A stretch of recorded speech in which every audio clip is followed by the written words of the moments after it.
आज इस वीडियो में हम दर्शन करेंगे जयपुर के राजा और भगवान कृष्ण के साक्षात पहले विग्रह श्री गोविंद देव जी के। साथ ही जानेंगे कैसे साक्षात भगवान वृंदावन से जयपुर पधारे और यहां राजा बनकर राजकाज संभाला। प्रसिद्ध वैष्णव मंदिर श्री गोविंद देव जी भारत के राजस्थान प्रदेश की राजधानी जयपुर में स्थित है। श्री गोविंद देव जी जयपुर के आराध्य है। ठाकुर जी की झांकी अत्यधिक मनोहारी है। यह मंदिर राज परिवार के निवास सिटी पैलेस के परिसर में स्थित है। भगवान श्री कृष्ण को समर्पित यह मंदिर वृंदावन के ठाकुर के 7 मंदिरों में से एक है, जिसमें श्री राधा वल्लभ जी, श्री बांके बिहारी जी, श्री गोविंद देव जी और 4 अन्य शामिल हैं।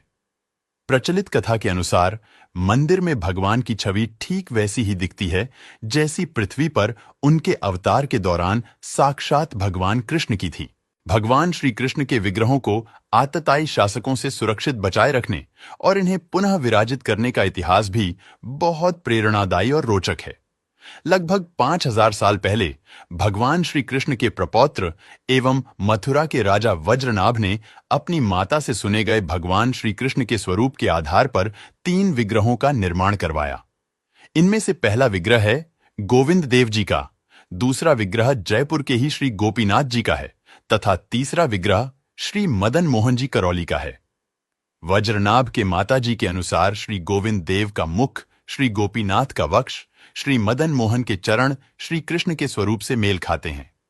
पहले यह तीनों विग्रह मथुरा में स्थापित थे। श्री वज्रनाभ शासन की समाप्ति के बाद मथुरा मंडल व अन्य प्रांतों पर यक्ष जाति का शासन रहा था। यक्ष जाति के भय और उत्पाद के चलते पुजारियों ने तीनों विग्रह को भूमि में छिपा दिया।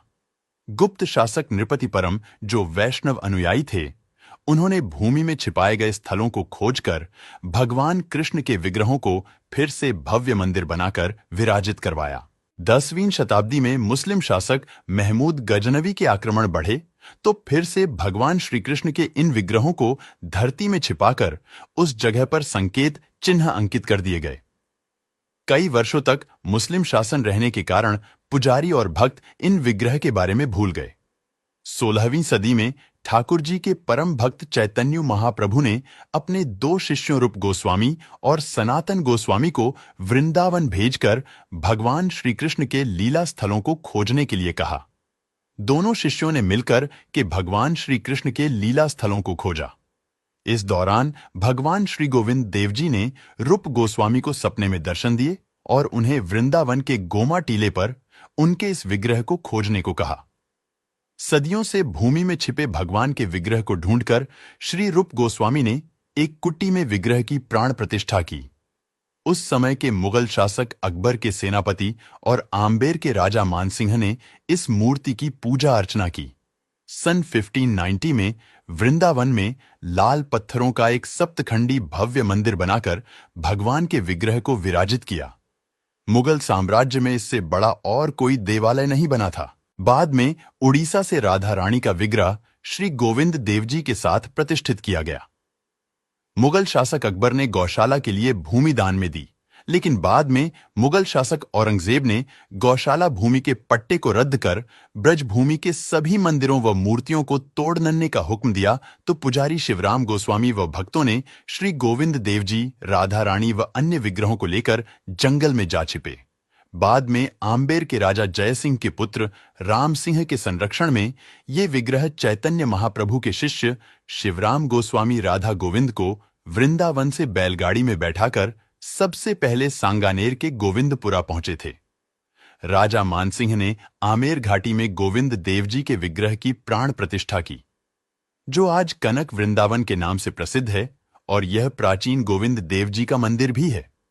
जयपुर में बसने के बाद राजा सवाई जयसिंह ने कनक वृंदावन से श्री राधा गोविंद जी के विग्रहों को चंद्र महल के समीप बने जय निवास उद्यान में बने सूर्य महल में प्रतिष्ठित करवाया। गोविंद देव जी को जयपुर का शासक माना गया और वहां शासकीय मर्यादा लागू हुई। जयपुर राज परिवार श्री कृष्ण को राजा और खुद को उनका दीवान मानकर सेवा पूजा करता रहा है। चैतन्य महाप्रभु की गौर गोविंद की लघु प्रतिमा को भी श्री गोविंद देव जी के पास ही विराजित किया है। श्री गोविंद देव जी की झांकी के दोनों तरफ दो सखियां खड़ी हैं। इनमें एक विशाखा सखी जो सवाई जयसिंह ने बनवाई थी। राधा रानी की सेवा के लिए यह प्रतिमा बनवाई गई। दूसरी प्रतिमा सवाई प्रताप सिंह ने बनवाई। यह ललिता सखी है जो भगवान श्री गोविंद देव जी की पान सेवा किया करती थी। उस सेविका के ठाकुर के प्रति भक्ति भाव को देखते हुए ही सवाई प्रताप सिंह ने उनकी प्रतिमा बनाकर विग्रह के पास प्रतिस्थापित की। राधा गोविंद देव जी के वृंदावन से जयपुर में विराजमान होने के बाद ब्रज क्षेत्र में राधा कृष्ण की भक्ति का प्रचार करने वाले कई संप्रदायों के पीठ भी यहां आ गए। वैष्णवों के लिए श्री राधा गोविंद देव जी मंदिर वृंदावन के बाहर सबसे महत्वपूर्ण मंदिरों में से एक है। गोविंद देव जी मंदिर बिना शिखर वाला मंदिर है। ठिकाना मंदिर श्री गोविंद देव जी महाराज के अधीन 20 से अधिक मंदिर हैं। जयपुर के गोविंद जी मंदिर के सत्संग हॉल ने Guinness book of world record में अपना स्थान बनाया है। यह लगभग 118 फीट लंबा है और इसमें सहारे के लिए बीच में एक भी पिलर नहीं है। 290 टन स्टील और 2000 क्यूबिक मीटर कंक्रीट के साथ इसका निर्माण पूरा करने में 383 दिन लगे। गोविंद देव मंदिर के बाहर पूजा सामग्री और गोविंद देव जी से संबंधित सामान के लिए एक छोटा बाजार भी है। यहां आपको मोरपंख, लड्डू गोपाल की पोशाक, शंख आदि उचित मूल्य पर मिल जाते हैं। गोविंद देव जी मंदिर में दर्शन करने से न केवल व्यक्ति के मन को शांति का अनुभव होता है, बल्कि उसके चारों ओर एक सकारात्मक ऊर्जा का भी संचार होता है। इस मंदिर में श्री भगवान कृष्ण का जन्म पूरे धूमधाम से मनाया जाता है। जन्माष्टमी के दिन पूरे मंदिर को सजाया जाता है और मिठाइयां भी बनाई जाती है। इस मंदिर में जन्माष्टमी के दिन लाखों लोगों का जमावड़ा रहता है। रात को लाइट से सजाया जाता है। मंदिर के पास में छोटे छोटे और भी मंदिर बने हुई है जिनको भी लाइट से सजाया जाता है। गोविंद देव जी को हमेशा मोदक का ही प्रसाद चढ़ाया जाता है, बल्कि गोविंद देव जी को बाहर की वस्तु का भोग नहीं लगाया जाता। बस बाहर की वस्तु खरीद सकते हैं। प्रसाद तो केवल अंदर परिसर में जो मिलते हैं वो ही चढ़ाया जाता है। गोविंद देव जी का प्रसाद बहुत ही स्वादिष्ट माना जाता है। श्री कृष्ण जी के साक्षात स्वरूप का विग्रह होने के कारण भक्तों में गोविंद देव जी के प्रति खासी श्रद्धा है और मान्यता भी है। तीनों विग्रहों के दर्शनों के लिए रोजाना लाखों भक्त आते हैं और हर भक्त इनके दर्शन को लालायित रहता है। जयपुर घूमने आए हर पर्यटक भगवान श्री गोविंद देव जी के दर्शन करने जरूर आते हैं।